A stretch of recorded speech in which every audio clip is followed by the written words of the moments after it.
14 साल के वैभव सूर्यवंशी का टेरर, बॉलर्स ने पहले ही कर दिया सरेंडर। तूफानी तेवर, इरादे आसमानी, किसने सुनाई बेबी हल्क की कहानी। बिहार के लाल वैभव का छक्के लगाने का तरीका कितना कैजुअल है, ये किस्सा अब तक आप लोगों ने कहीं ना कहीं देख लिया होगा। जब आईपीएल डेब्यू से पहले राहुल द्रविड़ और संजू सैमसन ने वैभव से बात की थी। द्रविड़ ने पूछा था तुम्हारा गेम प्लान क्या है, तो वैभव ने जवाब दिया था सर पहला बॉल स्लॉट में मिला तो पहला ही उड़ा देंगे। उसके बाद बिहार का धाकड़ लड़का जब मैदान पर उतरा, पहली बॉल स्लॉट में मिली तो उसने अपने आईपीएल करियर की पहली गेंद बाउंड्री के बाहर उछाल दी। कोच द्रविड़, कैप्टन संजू और राजस्थान के बाकी सारे प्लेयर वैभव को देखकर दंग रह गए। अपने पहले ही सीजन में तबाही का ट्रेलर दिखाने वाले वैभव ने पूरे साल बॉलर्स को इतना कूटा कि इंडियन क्रिकेट और आईपीएल में पावर हिटर्स की लिस्ट में टॉप पर उनका नाम आ गया, वो भी सिर्फ 14 साल की उम्र में। पिछले सीजन 35 बॉल में सेंचुरी सिर्फ वैभव का आगाज था। उसके बाद वैभव ने इंडिया से साउथ अफ्रीका तक जहां बल्ला उठाया वहीं रन बनाए। 2025 के आखिरी फेज में राइजिंग स्टार्स एशिया कप में इंडिया ए की टीम से वैभव को मौका मिला।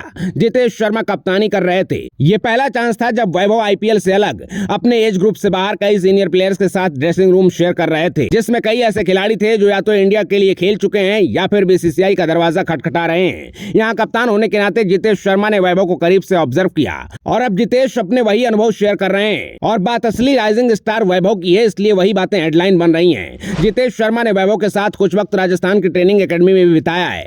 दरअसल नागपुर में जितेश के घर के पास ही राजस्थान रॉयल्स की ट्रेनिंग एकेडमी है। रणवीर लावादिया के पॉडकास्ट में जितेश शर्मा ने कहा, इंटरव्यू से पहले वैभव ने मुझसे कहा था भैया मेरे बारे में कुछ बोलना तो ध्यान रखना। लेकिन इसके बावजूद पिछले साल आरसीबी को चैंपियन बनाने वाले जितेश शर्मा ने वैभव के बारे में वो सारी बातें बताई जितना वो जानते हैं। जितेश से सवाल हुआ कि छक्के मारने के लिए वैभव के पास इतनी पावर कहां से आती है। जितेश ने कहा वैभव का सारा खेल कलाइयों का है और ये नेचुरल पावर है क्योंकि वो फिजिकली बहुत मजबूत है। 32 साल के जितेश ने कहा 14 साल के वैभव की कलाइयां मुझसे ज्यादा मजबूत हैं। मैंने अपनी घड़ी दी थी, वो भी उसको टाइट हो रही थी। बेबी हल्क है, वो छोटा है इसलिए उसकी ताकत का अंदाजा नहीं होता। वैभव ने 2025 में जब अपनी पहली आईपीएल सेंचुरी लगाई थी तो 11 छक्के लगाए थे और इसमें कोई नई बात नहीं थी क्योंकि लंबे लंबे हिट्स लगाकर रन्स बनाना वैभव की आदत है। जितेश ने कहा एज में बहुत बड़े बॉलर भी वैभव से डरते हैं। वो इतनी तेज बैट घुमाता है, देखकर घबराहट होती है। सामने वाला बॉलर सोचता है ये मार ही डालेगा। जितेश ने बताया इस वक्त राजस्थान रॉयल्स के ट्रेनिंग कैंप में कोई भी वैभव को बॉल नहीं डालना चाहता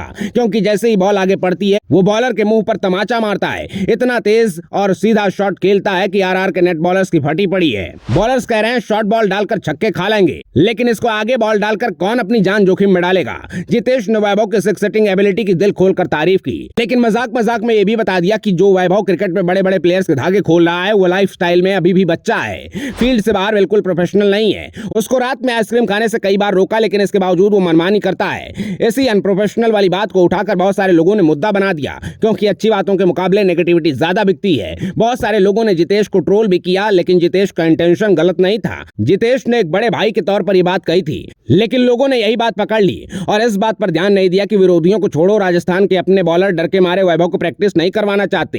इतना ही नहीं, जितेश ने वैभव को निकोलस पूरन से कंपेयर किया और कहा कि वो बहुत बड़ा powerful left hand hard hitter है। ना चाहते हुए भी वैभव का बैट स्विंग देखकर बॉलर्स को डरना पड़ता है। और सबसे बड़ी बात यह है कि निकोलस पूरन को अपनी पहचान बनाने में कई साल लगे हैं, लेकिन वैभव ने बहुत कम मैच खेलकर भी पूरे वर्ल्ड क्रिकेट में अपनी दहशत कायम कर दी है। इसलिए जितेश ने प्यार से क्यूट वैभव को छोटे हल्क का नाम दिया। ऐसे में 14 साल के वैभव ने जिस लेवल का ऑरा बनाया है उसे लेकर आप क्या कहेंगे, कमेंट बॉक्स में अपनी राय जरूर बताइएगा। और बिहार के लाल का हौसला बढ़ाने के लिए वीडियो को शेयर करना बिल्कुल ना भूलिएगा। अपना ख्याल रखिए, आते रहिए। जय हिंद।